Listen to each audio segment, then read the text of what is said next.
Good evening. I'm Sue Flykop, a trained moderator from the League of Women Voters of Wayland.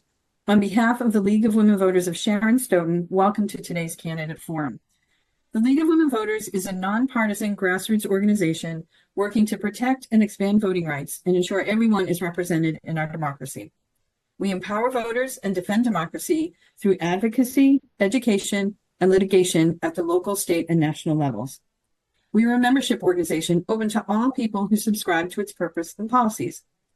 The Women in the name of the organization is a legacy that pays tribute to the veterans of the women's suffrage movement who were our founders over 100 years ago, and to the many women who inspire us all to make democracy work. This forum is part of our ongoing voter education efforts to help voters make informed decisions at the upcoming elections. We hope that over the course of this program, you will learn more about the state Senate candidates running to represent Norfolk, Plymouth, and Bristol. The district consists of, in Braintree, precincts 1A, 1B, 2A, 2B, 3A, 3B1, 4A, 5A, 5B, and 6B. And in Randolph, precincts 4, 5, 6, 9, 10, 11, 12, Milton and Stoughton in the county of Norfolk, Bridgewater and West Bridgewater in the county of Plymouth, and Easton in the county of Bristol.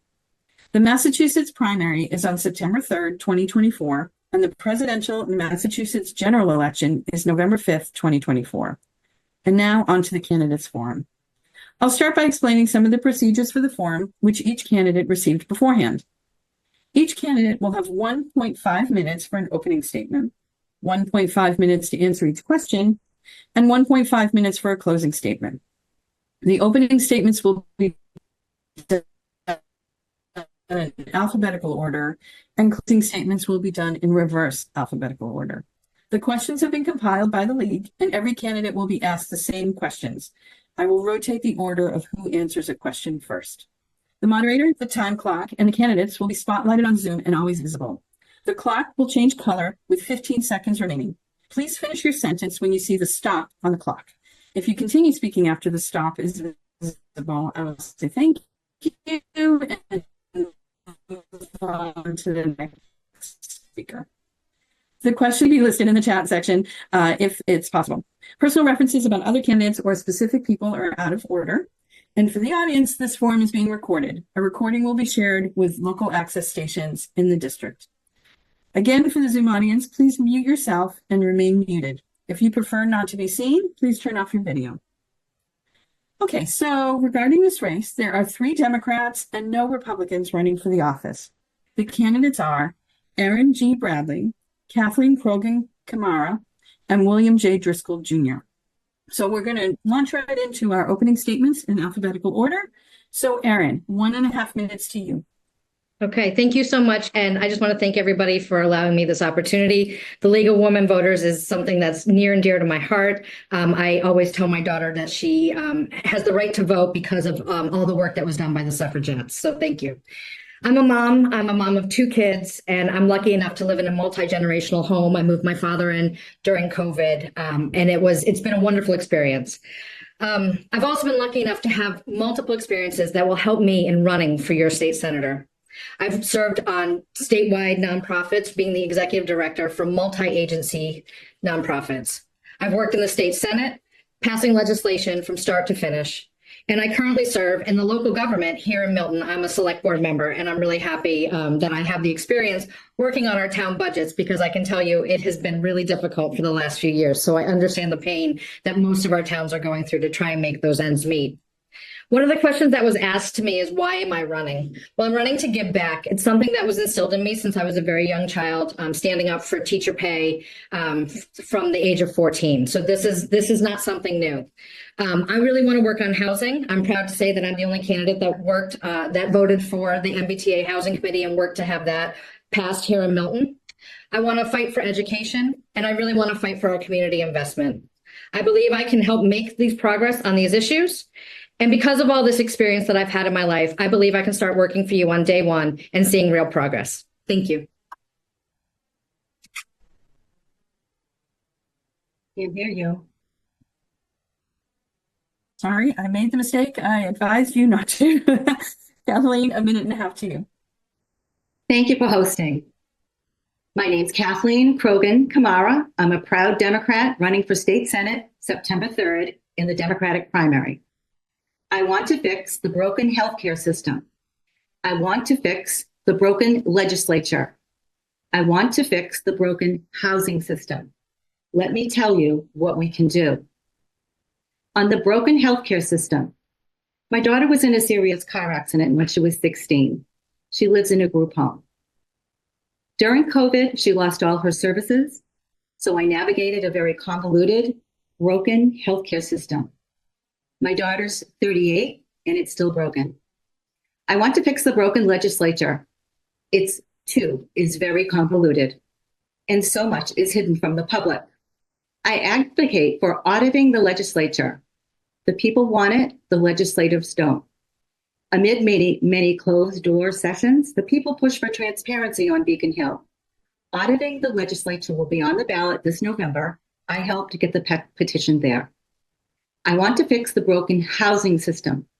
When I first started out, I was able to buy a home and live the American dream. For young people starting out, that American dream is out of reach. Seniors struggle to stay in their homes. I support the Affordable Homes Act and the MBTA Communities Act, both making the American dream possible. It's a win. I'm afraid we're out of time, Kathleen. So thank you, and we'll have other opportunities to talk. Bill, a minute and a half to you, please. Thank you very much, and thank you to all the organizers of tonight's event. My name is Bill Driscoll Jr. I'm a state representative for Milton and Randolph. I live in Milton with my wife, Becca, and our two boys, Will, age 8, and Robbie, age 5. Prior to the legislature, I worked in the nonprofit sector, specifically in disaster response, helping communities around the country that were underserved, that had been affected by floods, tornadoes, hurricanes, helping them rebuild after these events. It gave me a chance to work at all levels of government, from local, state, and federal, as we navigated finding resources to help people pick up the pieces and move on. Since 2017, I've been working on the inside of Beacon Hill. I've helped pass items that I campaigned on in 2016 in my race for rep, including paid family medical leave, climate change roadmap. We put the fair share on the ballot, and it passed, and we've been able to fund improvements to transportation and education like never before. I voted in favor of such legislation as the Roe Act, Student Opportunity Act, and a healthcare bill just last week that is aimed at regulating pharmacy benefit managers and putting money back in your pockets as savings on prescription drugs. For the last 7 years as state rep for Milton Randolph, I've been building relationships that would help me hit the ground running if elected to be our next state senator. I hope that you'll vote for me in the upcoming election, and I look forward to tonight's conversation. Okay, thank you. Kathleen, you're gonna go first for the first question. How would your actions as senator differ from those of your predecessor? Okay. My campaign is a grassroots campaign. I believe in talking to the people. I believe that my strongest idea is constituent services. So being a grassroots campaign, I talk to the people and get to know what they care about. I believe in transparency. I believe my life experiences with my daughter, a tragedy hitting our family. I believe, the fact that I've raised a family on my own as a single mom, raised my children while I was running my business for 20 years, beauty salon. And then I became an RN to better care for my daughter. And then I decided to run for state senate because our elected officials weren't there for me. And I have a lot of issues I'd like to work on related to healthcare. But honestly, I care about everything. So again, my campaign is a very grassroots campaign. And I thank you very much for the question. Thank you. And Bill, the question to you next. And it's how would your actions as senator differ from those of your predecessor? Thank you for the question. Yeah, I think, and this is not to speak ill or lightly of Senator Timilty's service, but I think there's some clear distinctions in terms of my service as state rep so far and what I would bring as our next state senator. So I quickly moved up as a vice chair within 2 years, and then a chairperson of a joint committee on COVID-19 emergency management and preparedness. This is the first time that in 50 plus years that there's been a chairperson in this rep seat that I now currently serve in. And it's emblematic of the trust that I have of my colleagues in the State House, both in the Senate and the House, and working with leadership to address some of the toughest challenges that we're faced with, whether it's the once in a generation public health crisis like COVID-19. As a new chairperson, I was asked to provide oversight of Governor Baker and his administration. And every point in that process, the mantra was to be constructive and productive with what we were doing. So it was never to score political points. It was to work in a nonpartisan way to find solutions for Massachusetts, for the Commonwealth, for our constituents. And I think that we delivered on that. Massachusetts continues to stand out as one of the leading states of managing through the pandemic. And I think the legislature and our committee played a big role in that, working with the administration. Again, no matter if it's a governor that's a Republican or a Democrat, it's always about being productive, constructive in the work that we're doing and working at the highest level, including with leadership. Thank you. And Erin, the question to you. Yes, thank you so much. First, I have to thank Senator Timilty for his years of service in the legislature, and I wish him the best on his next endeavor, giving back to the public through his public service. Some of the things, your question was, how would I be different? So some of the things that I would bring to the table that would be different is that I want to actually lead with transparency. So every single vote that I take, whether it's in committee, whether it's in conference, whether it's anywhere within my realm, I will post all of that on my website so that my constituents will know exactly how I vote on every single bill that comes before me. There won't be any hide and seek of what I do. I currently serve as a select board member where every single vote that I take is on record. And so this to me is something that just should be first nature for us. And so I'm happy to say that I will be extremely transparent. The second thing is I really want to work in coalition. One of the ways that when I was up at Beacon Hill, one of the things that really worked for us to get legislation passed was to work in coalition, not just inside the building, but outside the building. So I really want to bring those partnerships in so that we can all work together to pass the best legislation that we can.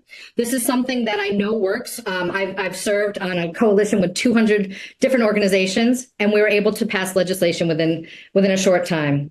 And then finally, I just want to say that the other thing that I'll bring to the table that's different is I want to have regular office hours in our district, not just during the day, but at evening hours too, when I know that families need to get home and can meet with me. Thank you.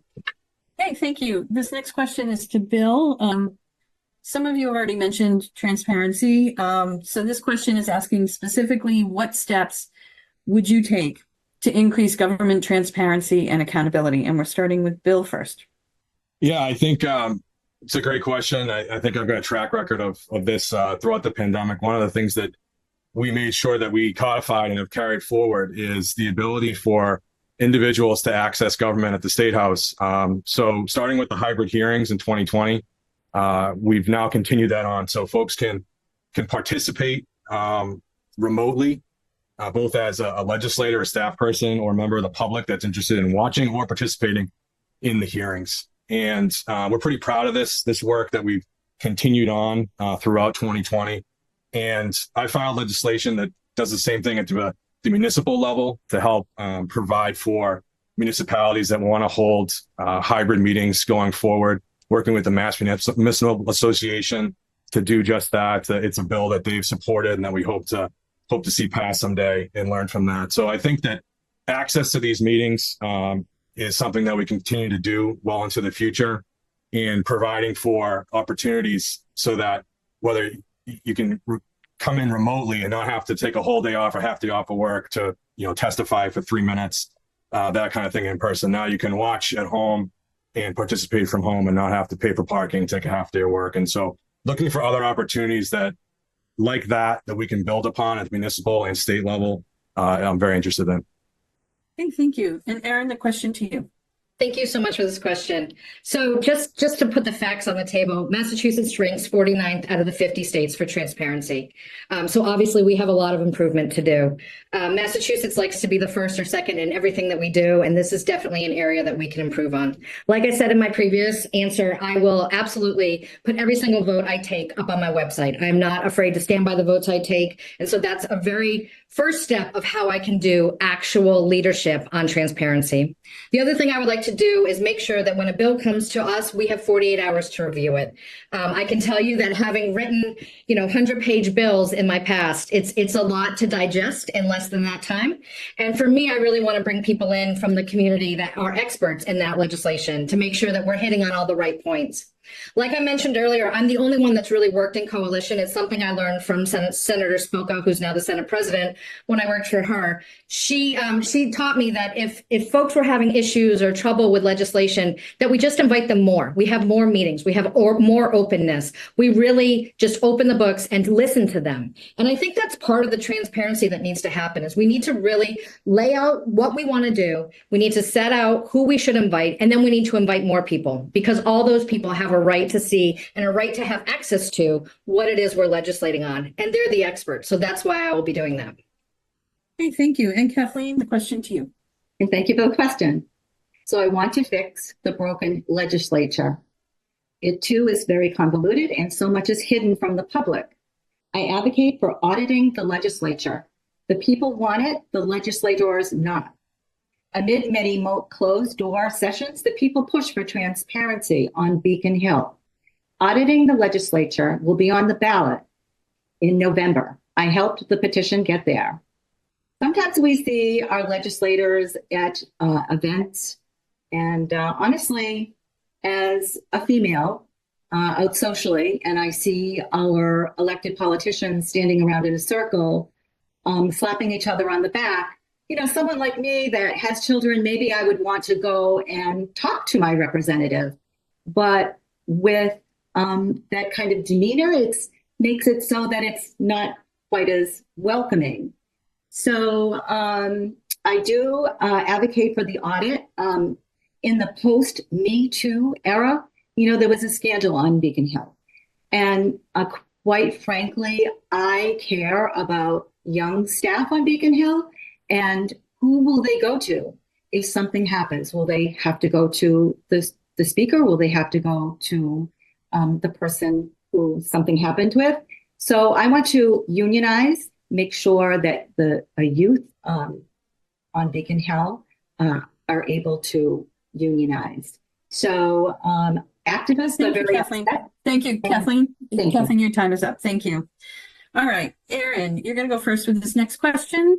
What is one policy pioneered by another state that you would like to see Massachusetts adopt? That is an excellent question. Gosh, this is such a great question. So I had one that we already did, but New York State had done CHINS reform, which is the Children in Need of Services system. They did that reform, and we modeled our legislation again around that. So that was an incredible thing that we did. I would say that right now I'm looking to California. I'm looking to how they're dealing with their electoral races. I think one of the things that we need to take into consideration is campaign finance.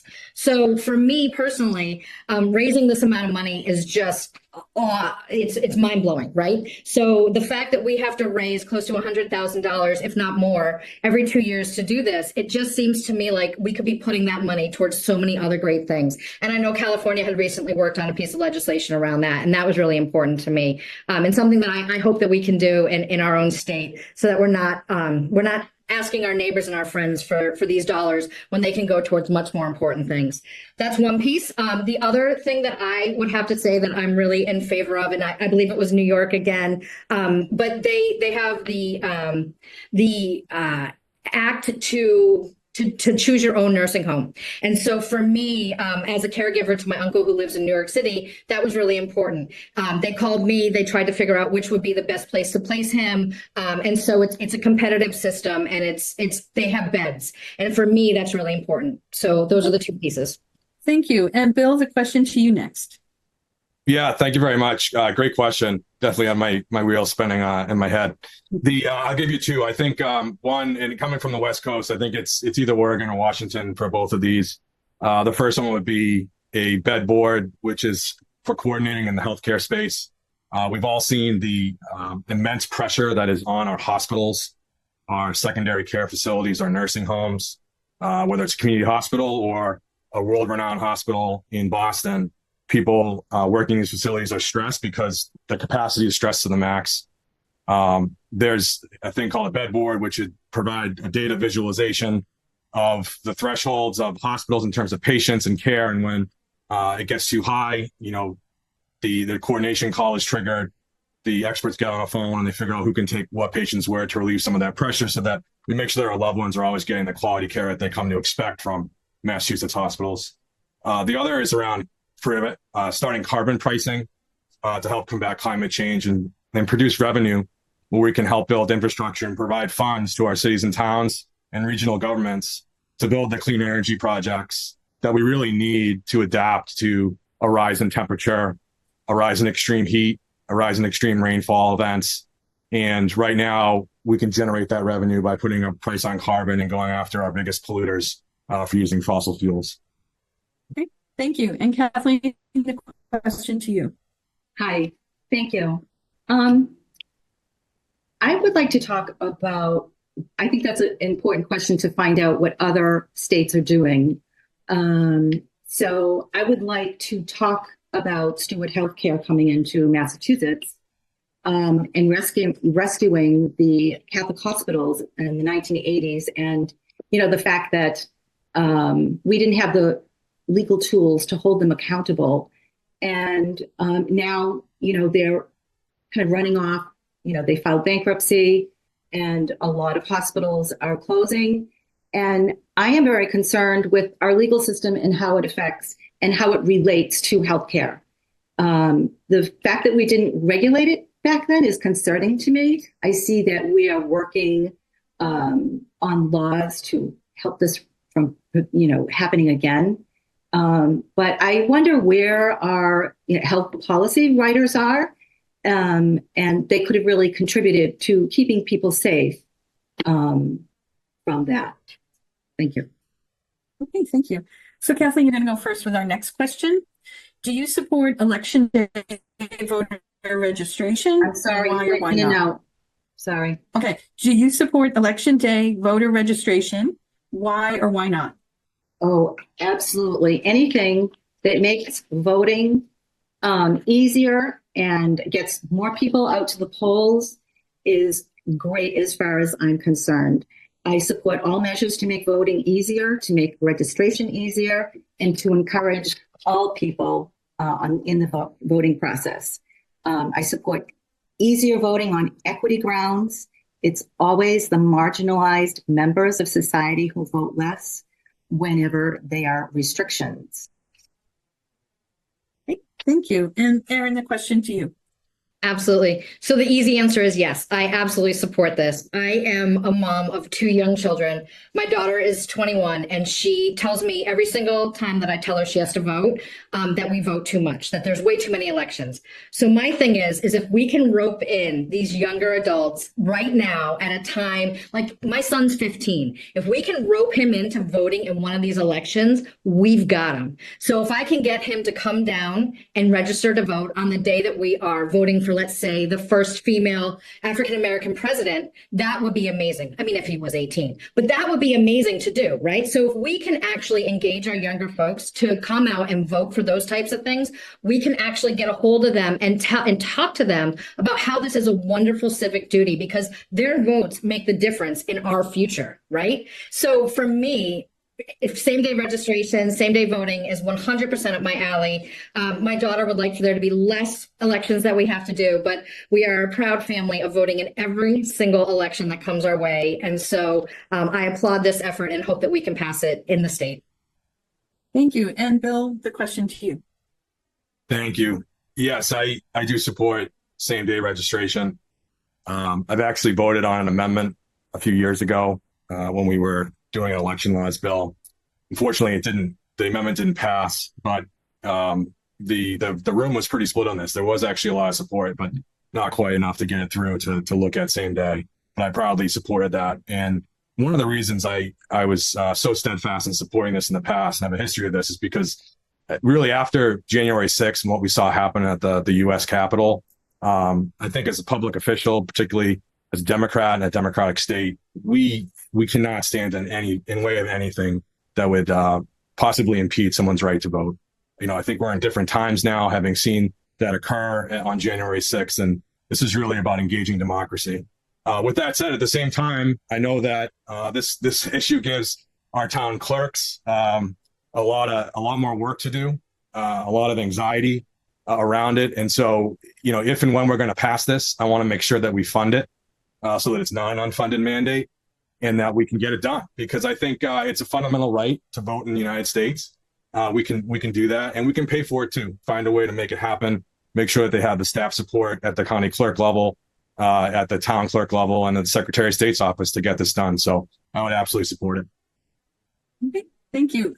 Bill, you're going to go first with this next question. What should the legislature do to increase the supply of affordable and middle market housing in Massachusetts? It's a great question. I think that we just passed a housing bond bill just last week that we're all really proud of, and incentivizing transit-oriented housing is going to be the way of the future, workforce housing in particular. We're hearing again and again on the campaign trail about the cost of living in Massachusetts. We've all seen the statistics in terms of people either leaving the state or thinking seriously about leaving the state, either for a while they go and kind of get their bank accounts up in other states, or possibly for good. And that's not good. We've got some of the best healthcare in the world, some of the best universities in the world here in Massachusetts. Certainly the public education system, having been the first in the country and always continuing being at the top. We want to keep our homegrown folks here and thriving and be an inviting environment for others to come into the state to work, whether it's in the biopharma industry or somewhere else at an entry-level job with a career path to lift themselves up toward the American dream. So it's really transit-oriented housing in terms of making sure that we're not putting more cars on the roads, and making sure that our public transit system is continually being improved upon and built up, because we need to be able to support that growth if we're going to build more units and get people into good paying jobs throughout the region. So it's really that transit-oriented housing piece, incentivizing that with state level grants and other ways to make sure that this development is happening in a responsible way, but one way that keeps kids here for the future. Thank you. Kathleen, the question to you next. Hi, thank you. So we have the Affordable Homes Act, or the Housing Bond Bill, and the MBTA Communities Act, which contributes to the American dream. Everyone deserves a roof over their head. So the mission is for the MBTA communities law is high density housing within half a mile of transit lines. This will benefit young families, 3 bedrooms, get cars off the road. It's great for our climate goals. Lots of towns have outdated zonings. God bless the zoning boards, because they're doing a lot of really hard work. Towns had to come up with deadlines. In December of last year, Braintree is in compliance, Milton is not. Even though both my challengers are from Milton, they did not contribute positively to get Milton to comply. Milton has been resistant for decades in their exclusionary zoning. We want to green our public transit, and we want to work towards our American dream. We want to support our seniors. Seniors can't seem to stay in their homes. We have within the Affordable Homes Act, ADUs, accessible dwelling units, and this would greatly help our seniors. We want to really do everything we can to put roofs over heads. Is a real crisis right now. Thank you. Okay, thank you. And Erin, the question to you. Thank you so much. So every day when I go out to the district, every single thing I hear is that this is a crisis. So we have a real housing crisis on our hands right now. I want to speak to a few things. One, the housing bond bill. The housing bond bill compromise was a different bill than was originally outlined in both the House and the Senate. And I encourage everybody on this call and who's watching this to go back and look at how the House and the Senate and our representatives voted for that specific bill before it became a conference committee bill that they voted on. The second thing is that I'm the only candidate here who has voted in favor of the MBTA Communities Act on a local level. To categorize me as not being for the MBTA Act is quite honestly laughable. I am in the Boston Herald with the yes signs. I tried my hardest and I worked very hard to try and get Milton to comply with the law, something that I believe is really important. It's important to comply with the laws of the Constitution of the Commonwealth, but it's also important to work on behalf of our legislature who passed this. So those are two big things that I just want to point out before I answer this question. The things that I think we need to do, I currently work with seniors. I work with seniors in their homes to try and keep them in their home communities. I can tell you they want to downsize. We need to build more housing so that they can move to smaller, more realistic housing for them and for younger adults to set up roots in their community. We need to expand the first-time home buyers act. So Erin, you're out of time, but I just want to encourage you, the candidates, to focus on their Can't hear you. positions and not to characterize encourage all the candidates. Can you hear me now? Yeah. To focus on your own positions and not I on your was. candidates.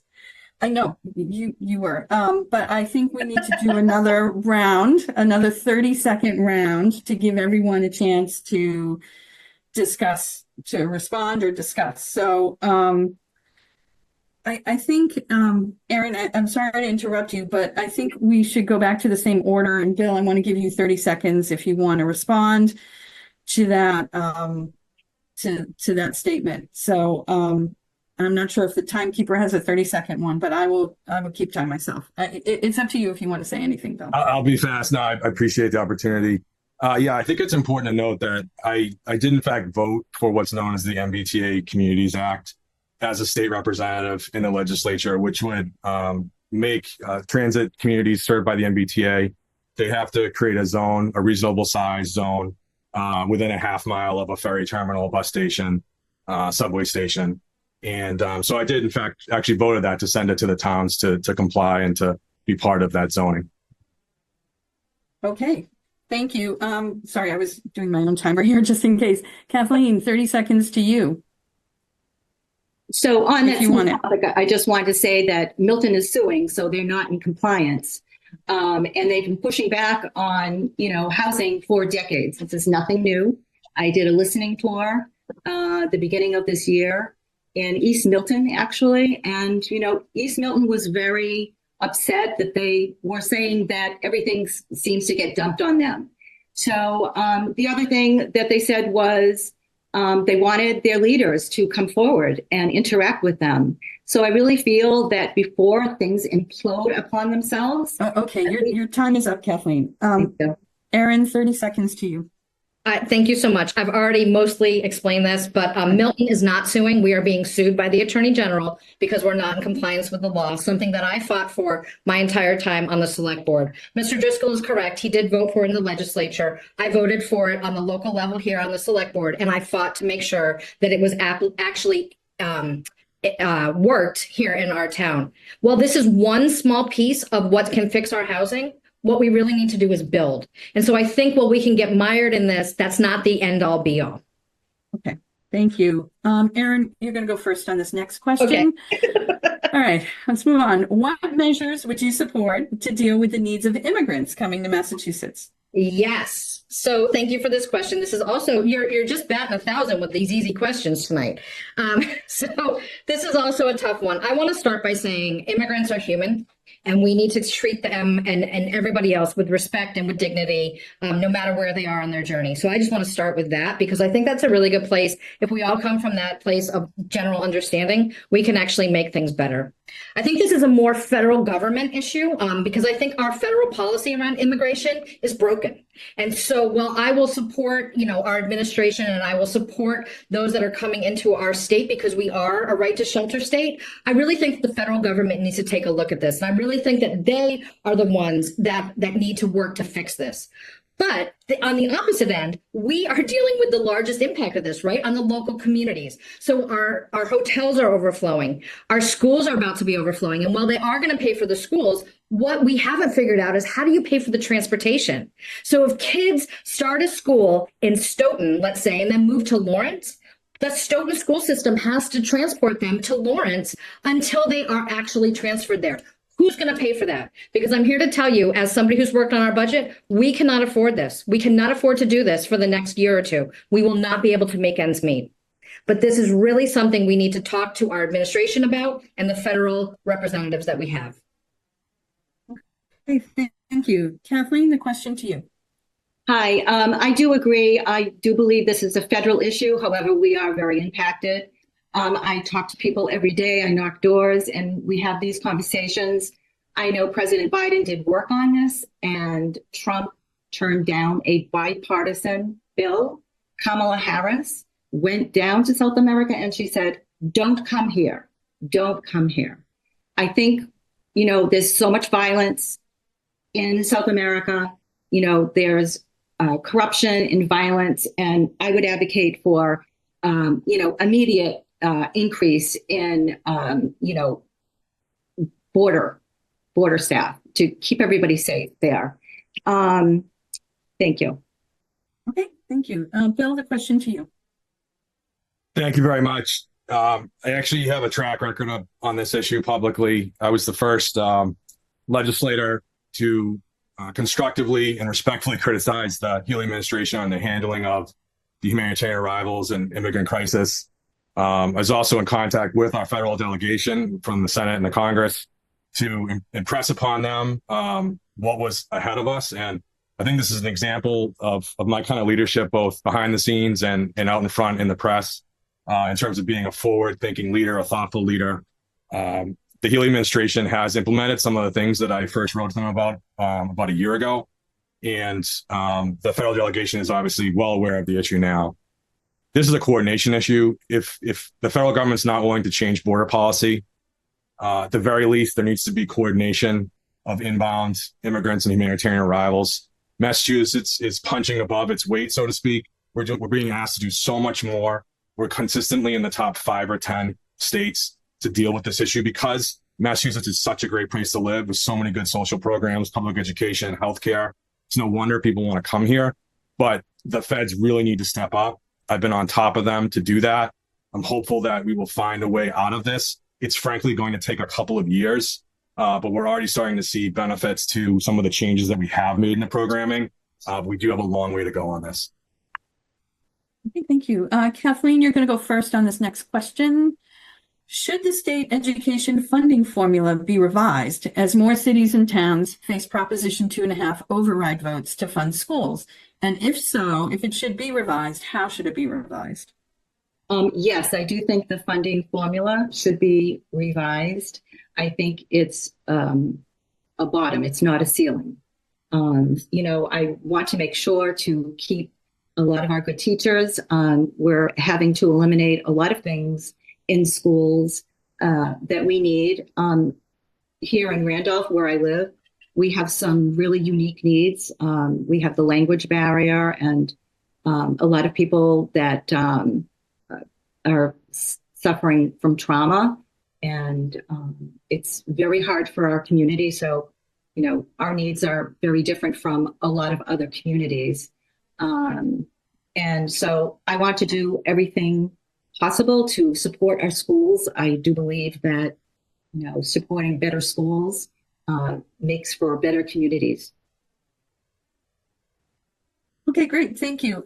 Bill, the question to you next. So better supporting our schools is something that I always have an eye on. When the governor filed her budget earlier this year, she had about a $60 range per pupil payment per day for the school districts. I had an amendment teed up, ready to go at over $100, and we actually adopted in the budget $104 per pupil. And this is an example of, I think that we should be fully funding our public schools. I'm proud of the vote that I took a few years ago for the Student Opportunity Act. When I first came into office as the state representative, where I serve now for Milton and Randolph, one of Randolph's biggest challenges was the amount of money that it was assessed and lost every year, so to speak, toward charter school payment. And the Student Opportunity Act rectified this, and we're now funding charter school reimbursement at 100%. With the difference between 2019 and 2024, in that the funding formulas that we put in place is the cost of inflation and the cost of doing business. And so what's really imperative for the next seated state senator, which I hope to be with your vote on September 3rd, the day after Labor Day, is we need to figure out a way to index this or to deal with inflation for our communities. You're seeing a lot of communities go to operational overrides. You're going to see more. And this is one of the key drivers of costs. We absolutely have to fully fund our public schools. And we're going to have to find a way to do that with better state funding and potentially indexing for inflation. Okay, thank you. And Erin, the question to you. Thank you so much for this. So I'm happy to say that I am a proud working mom who earned her comeuppance in public education. Both of my kids are public educated children, and my daughter is striving at her college right now. So I just want to thank all the teachers out there who are doing the hard work when there are so many restrictions and so many demands placed on them. So thank you for that. Your question was how would I change that funding, right? So I'm happy to say that just today I received the American Federation of Teachers endorsement because I want to work together with them to actually make that change. So if we had tied Chapter 70, which is your school funding mechanism, to inflation, today alone, this year, we'd get $437 million more for our cities and towns. Right? That's what we need, because we can look at Braintree, who just did an override specifically for their schools. Look at Milton, who specifically will need to do that override. Look at Stoughton, who just had to do a school building override that failed. I mean, these are important things. This is the cornerstone of why we live in Massachusetts, is because of our educational system. So working with the American Federation of Teachers, I not only want to increase funding, I want to make sure that every child gets a world-class education. I want to help to close that achievement gap. And really, what's really going to matter, I want to try and close that class size. I want to reduce it so that our students get the teaching that they need from day one. Thank you. Okay, thank you. Bill, you're going to go first on this next question. How should Massachusetts avoid jeopardizing healthcare access and prevent a situation like Steward Healthcare? Well, we can start by making sure that for-profit companies can't sell the land out from underneath the healthcare facilities like Steward has in this process. I think that Steward was too big of a player with too many properties. And I know that this is going to be a huge focus of the next legislative session in analyzing exactly what went wrong. So I think we still have lessons to learn because we're in the middle of this crisis, so to speak, as the handoff, hopefully, with these facilities happens before they are closed by Steward. And we need to address this. I think the approach right now is appropriate in terms of we don't want to put ourselves in a position where this can go to court and get tied up for a decade in court. We need to hold Steward accountable for what they've done, but also make sure that the continuity of care exists. And so there's some hard lessons being learned right now at Department of Public Health and the regulating agencies for hospitals. And I think that moving away from allowing for-profit entities to take such a stake in delivering community healthcare and across so many places in the Commonwealth, I think is going to be really, really looked at. Healthcare in Massachusetts belongs in the nonprofit sector and not someplace that, hedge funds and investors can try and take money out of for their own doing. Okay, thank you. Erin, the same question to you. You're on. Yep, sorry. So I believe that we could ask you to repeat the question. Is that correct? Yes, of course. Can you repeat the question before my time starts? I'm sorry. Okay, thanks. How should Massachusetts avoid jeopardizing healthcare access and prevent a situation like Steward Healthcare? Okay, great. Thank you so much for that. I just wanted to clarify and make sure I had it correctly. So I think the Steward Healthcare crisis is something that was raised to the legislature and raised to the administration years before it actually happened. And I think that there was this nonchalantness around it because what really ended up happening is that it's going to impact our community hospitals. So for this district, for example, we lost Norwood, we lost Quincy. So we've got Milton Hospital and we've got Kearney up the street. So when folks can't get to the Kearney, which is going to happen in the next month, where are they going to go? They're going to go to Milton Hospital.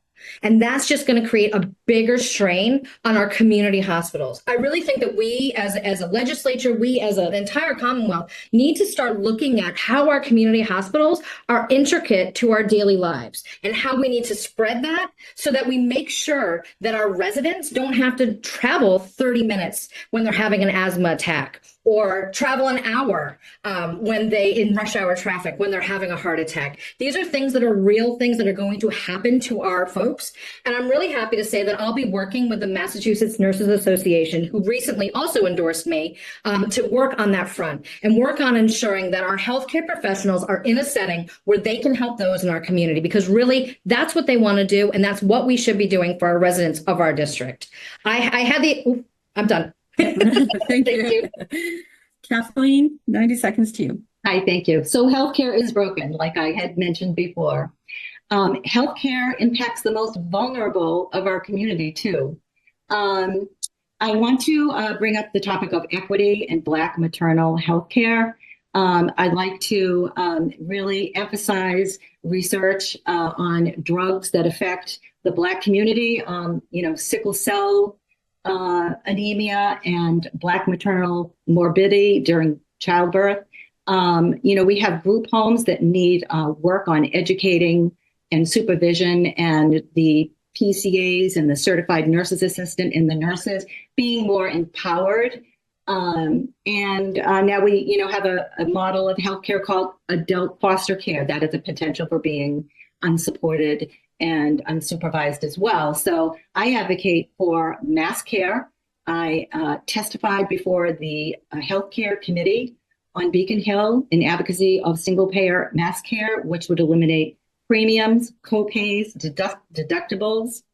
I also want to work on making it so that DDS, Department of Developmental Services, and DPPC, the protective agencies, and the group homes has less of a cozy relationship. I'm actually right now working with State Auditor Diana DiZoglio and the Disability Law Center on just that thing. I am a union nurse. Okay, thank you. Thank you, Kathleen. Your time is up. Thank you.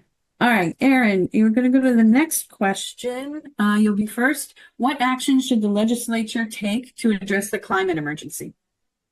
Thank you for this question. It's a really important one, and one that I must say is hitting this generation harder than it's ever hit me. I grew up about a while ago, let's just say, and it was not on the top of our minds as it is today. My kids come home all the time and talk to me about recycling. So it's a really big issue that we have to deal with. Right now, there's a bill in front of the legislature that they could have passed before the end of this session that would really make an impact on emissions. And unfortunately, they haven't done that. So I am really imploring them to come back to the table to do their job and to do their work to pass that legislation to actually start making an impact. There's a couple other things that can happen. We can invest in renewable energy. That's a great piece, right? Why are we not investing more in that? Why are we not giving a higher carbon tax to those corporations that are currently smogging up our skies? If we were just to do that, if we were just to increase that carbon tax, we could actually turn that around and make it work to help eliminate climate change in our region.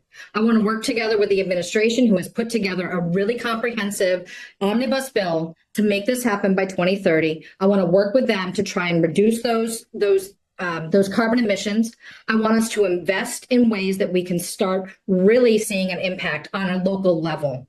And I want to make sure that our residents actually have access to help do this reduction of climate emissions at their homes. So let's start doing that. Let's start at our cornerstone, our homes. Okay, thank you. Bill, the question's to you next. Yeah, I think that each of us can take, steps as individuals in our households. And also, as the next state senator, I hope to keep working on this issue. I'm a leader on this issue. Personally, I drive an electric car. I'm on my second one. We do home composting at home. Our waste has been cut in more than half. In the legislature, I'm happy to hear that my friends on the call support price on carbon and generating revenue. I filed that bill. It's called the Green Future Act.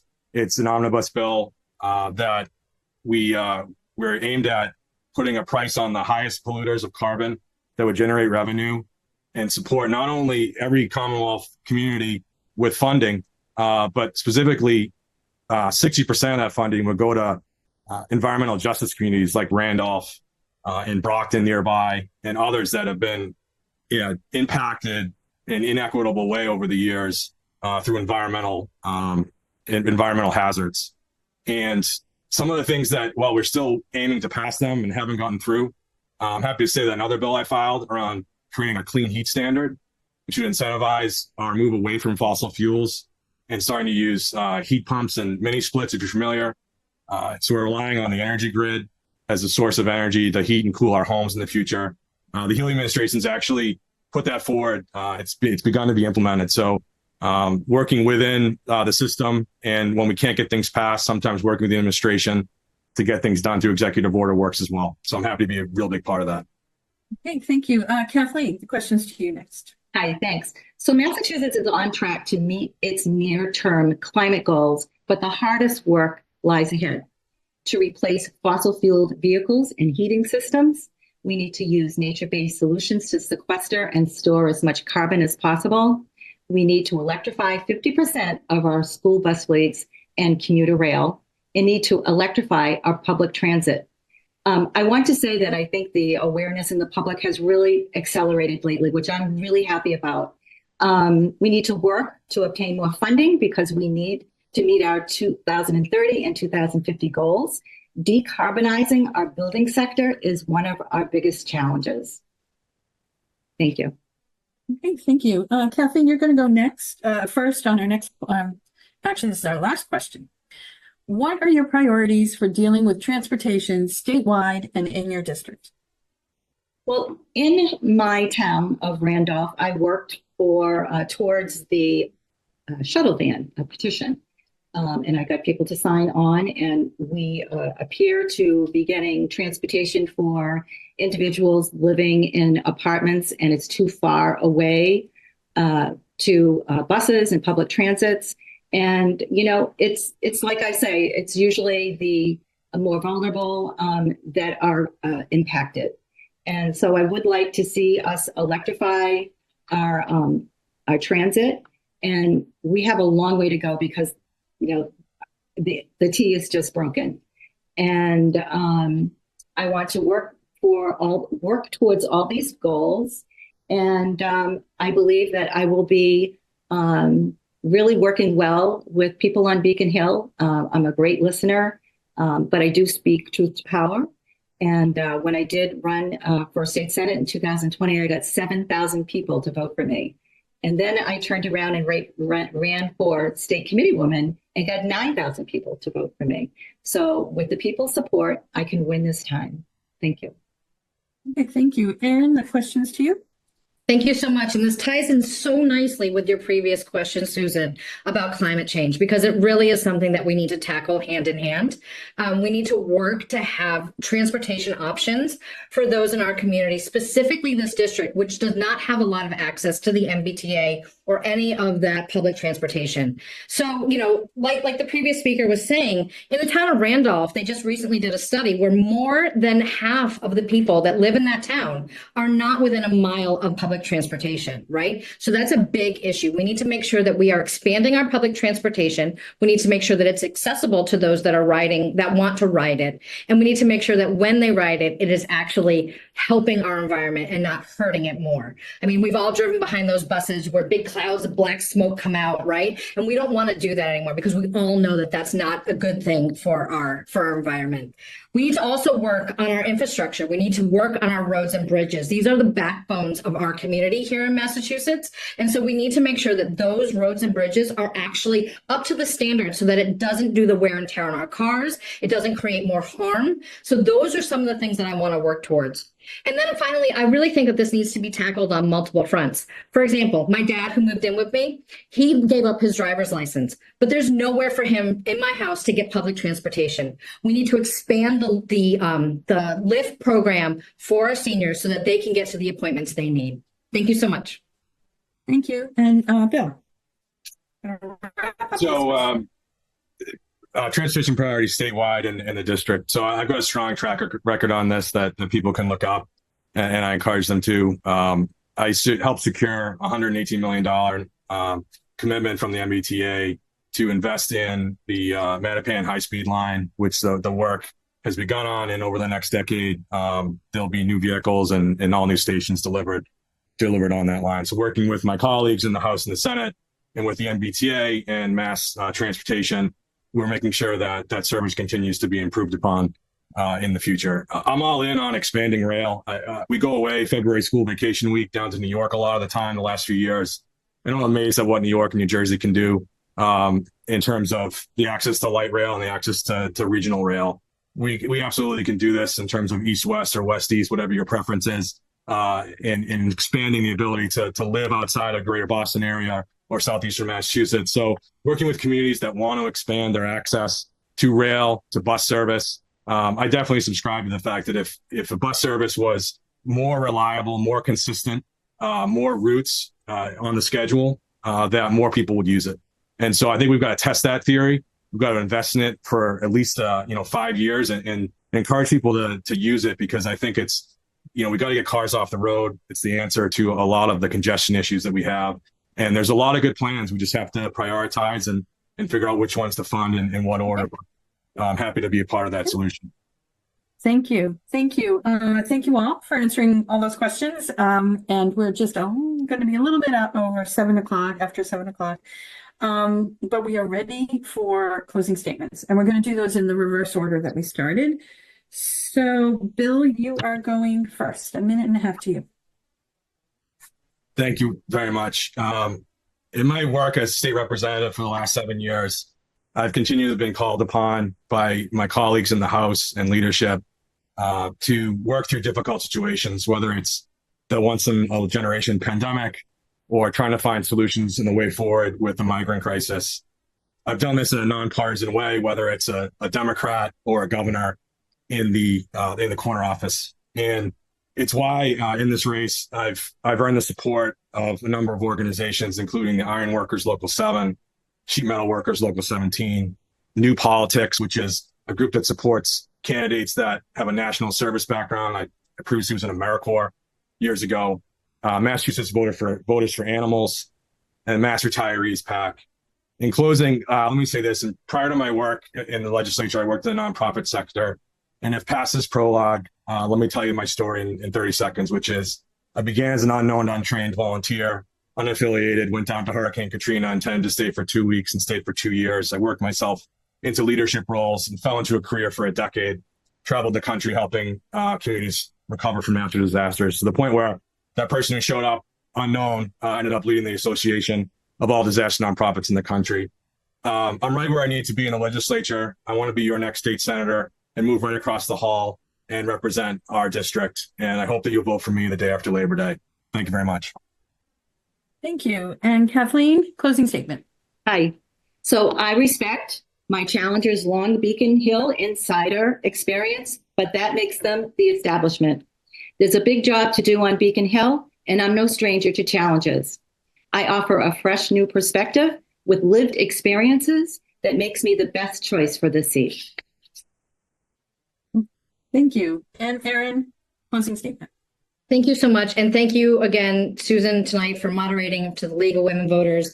I truly appreciate this platform to talk about these issues. I've spent my entire life working to give back. That's who I am.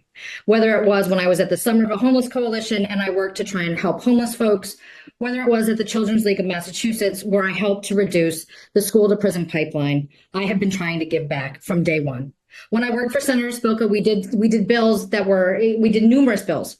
The most important one, though, to me, is the one where we changed the Department of Mental Retardation to the Department of Developmental Disabilities. That, to me, has the biggest impact of those that we serve. And that's what I want to do for you.